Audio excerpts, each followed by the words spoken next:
ಮಗು ಆಗ್ತಾ ಇಲ್ಲ ಅಂದಾಗ ಟ್ರೀಟ್ಮೆಂಟ್ ತಗೊಳ್ಳಿ ಅಂತ ಅಂದ್ರಿ. ಆ ಟ್ರೀಟ್ಮೆಂಟ್ ತಗೊಳ್ಳೋಕ್ಕೂ ಮುಂಚೆ ನಮ್ಮ ಲೈಫ್ ಸ್ಟೈಲ್ನ ಏನಾದ್ರು ಚೇಂಜ್ ಮಾಡ್ಕೊಬೇಕಾ? ವೇಟ್ ಕಡಿಮೆ ಮಾಡಿದ್ರೆ, PCOD ಕಡಿಮೆ ಮಾಡಿದ್ರೆ ನ್ಯಾಚುರಲ್ ಆಗಿ ಪ್ರೆಗ್ನೆನ್ಸಿ ಆಗೋ ಚಾನ್ಸಸ್ ಡೆಫಿನೆಟ್ ಆಗಿ ಜಾಸ್ತಿ ಆಗುತ್ತೆ. ಅಟ್ಲೀಸ್ಟ್ ಡೈಲಿ ಒಂದು 30 to 45 ಮಿನಿಟ್ಸ್ ಎಕ್ಸಸೈಸ್ ಯಾವುದಾದ್ರೂ ಆಗಲಿ, ಜಿಮ್ ಆಗಲಿ, ಜಾಗಿಂಗ್ ಆಗಲಿ, ಯೋಗ ಆಗಲಿ. ನಮಸ್ಕಾರ ವೀಕ್ಷಕರೇ, ನಮ್ಮ ಡಾಕ್ಟರ್ ಕಾರ್ಯಕ್ರಮಕ್ಕೆ ಆತ್ಮೀಯವಾದ ಸ್ವಾಗತ. ಹಿಂದಿನ ಸಂಚಿಕೆಯಲ್ಲಿ ನಾವು ಮಾತಾಡಿದ್ವಿ, ಗರ್ಭಧಾರಣೆಯ ಸಮಯಕ್ಕೆ ನಮಗೇನಾದ್ರು ಪ್ರಾಬ್ಲಮ್ ಆದರೆ ಗಂಡ ಹೆಂಡತಿ ಇಬ್ಬರು ಇವಾಗ ಮೈಂಡ್ ಸೆಟ್ ಮಾಡ್ಕೊಂಡು ಪ್ರಿಪೇರ್ ಆಗು ಕೂಡ ಇನ್ನೂ ಮಗು ಆಗ್ತಾ ಇಲ್ಲ ಅಂದಾಗ ಯಾವ ರೀತಿಯ ಚಿಕಿತ್ಸೆಯನ್ನು ಪಡಿಬೇಕು ಅನ್ನೋದ್ರ ಕುರಿತು ನಮಗೆ ಮದರ್ಹುಡ್ ಆಸ್ಪತ್ರೆಯ ಖ್ಯಾತ ವೈದ್ಯೆ ಡಾಕ್ಟರ್ ಭಾವನಾ ಗಿರೀಶ್ ಅವರು ಎಕ್ಸ್ಪ್ಲೇನ್ ಮಾಡಿದರು. ಇಂದು ಕೂಡ ಅವರು ಈ ಕಾರ್ಯಕ್ರಮಕ್ಕೆ ಆಗಮಿಸಿದ್ದಾರೆ. ಮೇಡಮ್, ಕಾರ್ಯಕ್ರಮಕ್ಕೆ ಸ್ವಾಗತ.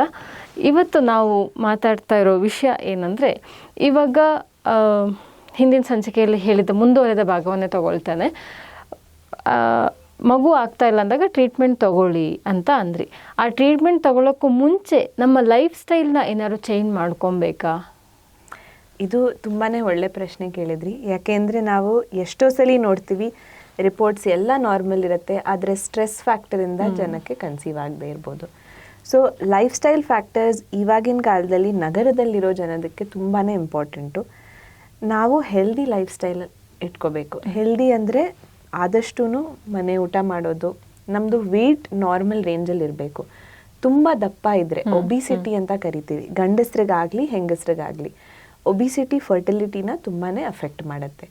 ಸೊ ವೆಯ್ಟ್ ಲಾಸ್ ಮಾಡೋದು, ಡಯಟಿಂದ, ಎಕ್ಸಸೈಸಿಂದ, ನೀವು ಯಾವ ಮೆಥಡ್ ಚೂಸ್ ಮಾಡ್ತೀರೋ ಆ ಮೆಥಡಿಂದ ವೆಯ್ಟ್ ಲಾಸ್ ಮಾಡೋದು ತುಂಬಾ ಇಂಪಾರ್ಟೆಂಟ್.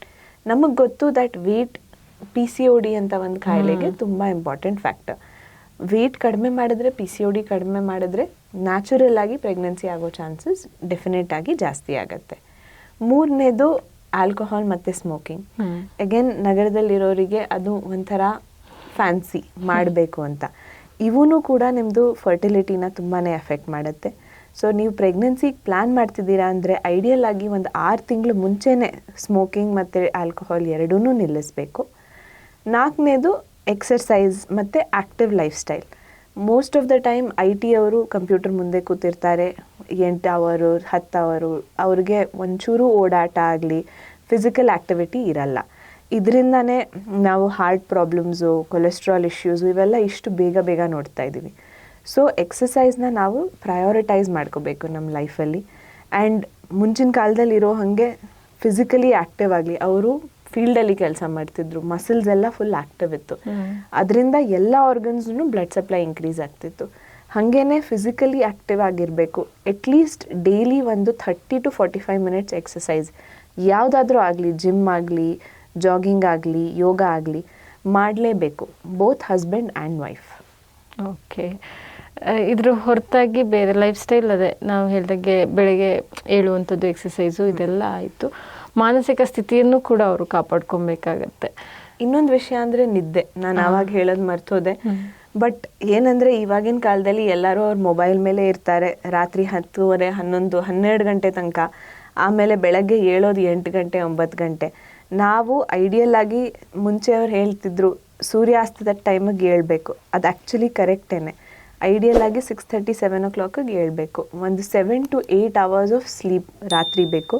ಮತ್ತು ಈ ರೇಡಿಯೇಷನ್ ಎಕ್ಸ್ಪೋಜರ್ ನಮ್ಮದು ಡಿವೈಸಸ್ಸಿಂದ, ಮೊಬೈಲಿಂದಾಗಲಿ, ಲ್ಯಾಪ್ಟಾಪಿಂದಾಗಲಿ ಆದಷ್ಟು ಕಡಿಮೆ ಮಾಡಬೇಕು. ಸೊ ಕೆಲಸದ ವಿಷಯ ಏನು ಮಾಡೋಕ್ಕೆ ಸಾಧ್ಯ ಇಲ್ಲ, ಬಟ್ ಕೆಲಸದಲ್ಲಿ ಇದ್ದಾಗ ಅದನ್ನು ದೂರ ಇಟ್ಟು ಅಟ್ಲೀಸ್ಟ್ ಮಲ್ಕೊಳ್ಳೋಕೆ ಮುಂಚೆ ಒಂದು 2 hours ನಾವು ಎಲ್ಲ ಡಿವೈಸಸನ್ನು ಆಫ್ ಮಾಡೋಕ್ಕೆ ಅಡ್ವೈಸ್ ಮಾಡ್ತೀವಿ.